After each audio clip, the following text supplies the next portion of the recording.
Good morning to another bright, sunny, beautiful day here in the Philippines. Well, we took a little day to rest yesterday after all that travel and all. We took Sunday off to have a little rest, and at least I did. Melinda, she stayed busy. I barely seen her yesterday. She was so ready to do her little routines and stuff after traveling for 8 days. She was fit to be tied after sitting in a truck and on ferries and stuff that long. She's a very driven person. She is. But me, I did a little bit of stuff, but I took some rest. I was tired, mentally tired. When you're driving like that and all the obstacles. I mean, let me tell you something. 100-kilometer drive here, pulling something like that that's wide, that you got to turn corners and stuff with, there are sharp turns, but all the traffic, the people, the dogs, the bicycles, tricycles, electric scooters, pedicabs, buses, jeepneys, other cars, just people set up on the side of the stores, people rolling their carts, just the construction and her very tight, narrow places and stuff. Your mind cannot stop for even a second. There's no looking at a phone. There's no just kick back and hit the cruise and we're gonna bring this old big rig on home or nothing. Your mind is in full function, just paying attention to full 360 degrees around you at every moment for the whole time.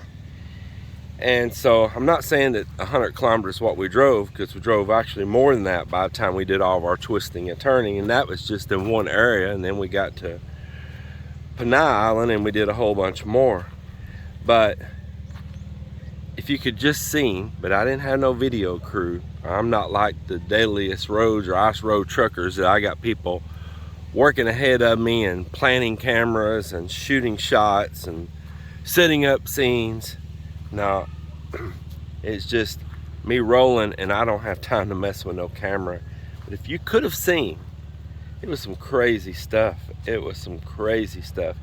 What a journey. I actually just lived through my own personal episode of Deadliest Roads. Yeah, but you know what? I did really great. Slow was the key to it all. Roll slow and don't try to be crazy. Don't be mean. Don't get hasty with no one. Pull over. Let traffic that's stacking behind you, just keep letting them go by. You got all the time in the world, and maybe they don't, or at least they feel they don't. So just take your time and keep it safe, keep it real. Well, anyway, my mind was tired. It was tired.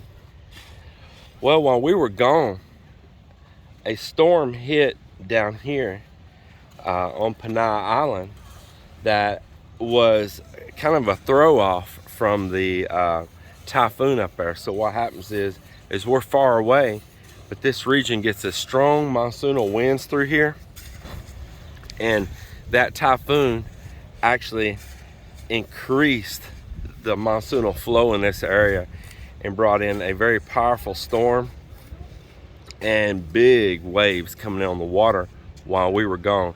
And it took away a good bit of beach here again, and it cut a big old groove out in this sandbar in front of us. Let me show you. Yeah. So you see, here's my gabion cages. It took all this out on over here. Here, see here, it removed all of this. And you see where that log was at and all. Man, it took out a bunch of sand right there. Quite a bit.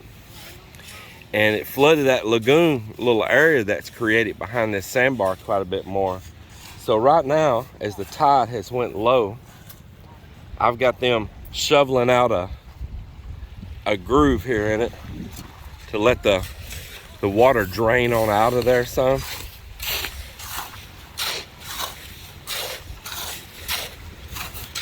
Because we got work to do back there today on these gabion cages.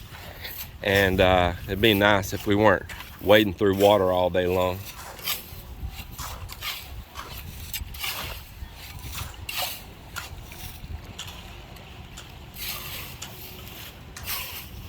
And my bamboo bridge that went over that water right there at the end of that ramp, I'm telling you, it was strong waves. That thing was weighted down and had bamboo drove down into the sand, and it was tied off.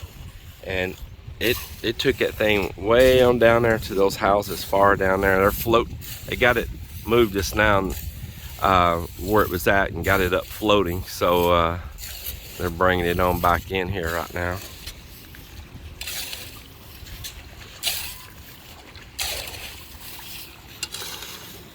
And that didn't cut out from waves just coming in. That is where the community back over here where it's lower was flooding. And that water was coming out of a municipal drainage right down there by our old house. And it was building up back here, and it finally broke over through this sandbar right here and cut a groove out to where that water could dump out to the ocean right there. Yeah, man, it was flooding in a bunch of places. We heard that some towns up around Iloilo and cities all around were flooded pretty good while we were gone. Yeah, pretty crazy.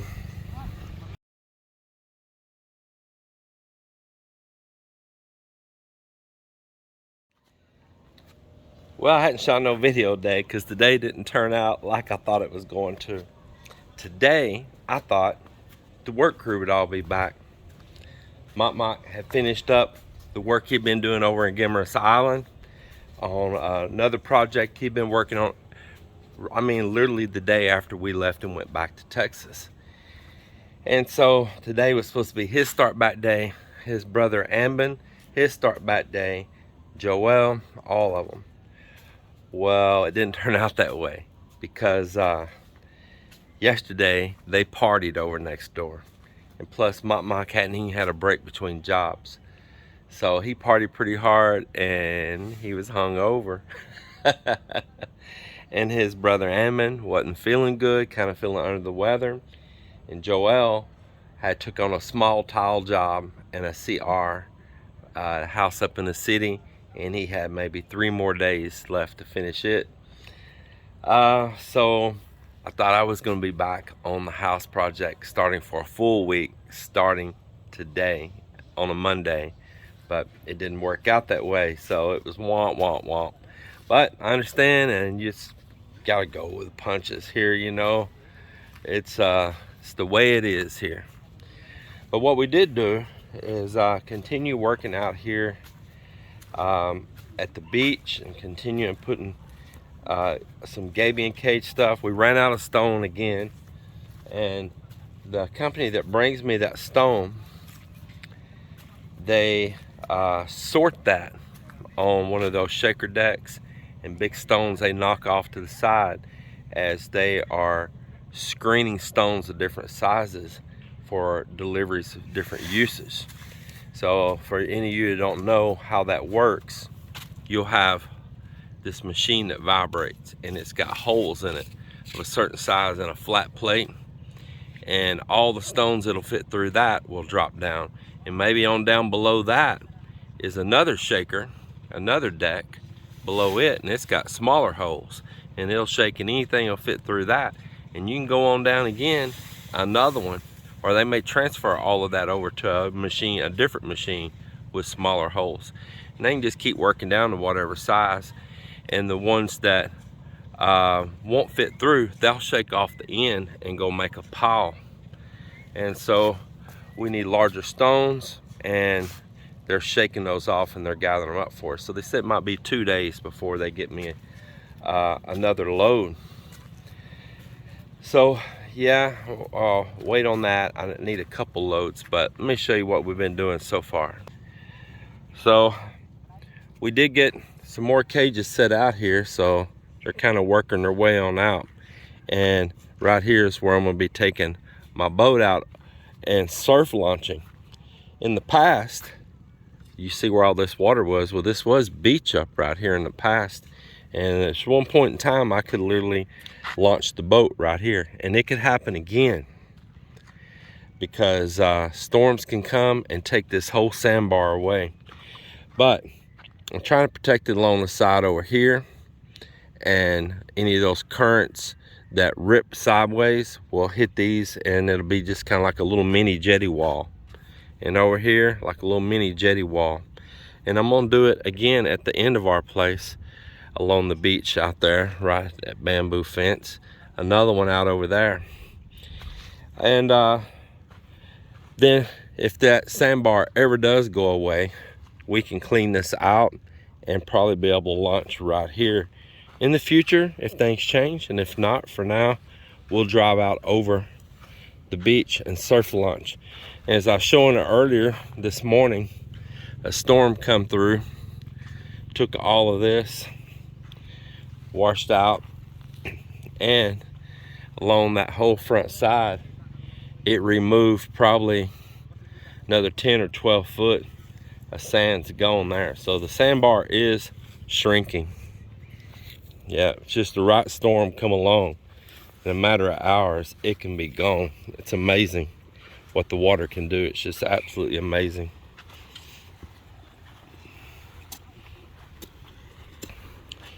You can see here the water with all those rains came out down there, flowed, came around here, went out, same thing, went out, and it's just like it spilled itself out a new mouth to a river here. This is a constantly changing thing here. So if the sandbar leaves again, I'll be able to launch at the ramp during high tide. If the sandbar stays, well, then it's pretty easy to drive over this hard packed sand. When it's wet, it packs, it's got some gravel in it, and I could literally drive out there right now and surf launch. It kind of rolls off a little bit, well, a little depth out there. See some fish working there right now. Yeah, there was some fish there jumping. Oh, I see them in the water, sure is. I can see them moving in there just then, moving fast. Just some small fish. Oh, there they are.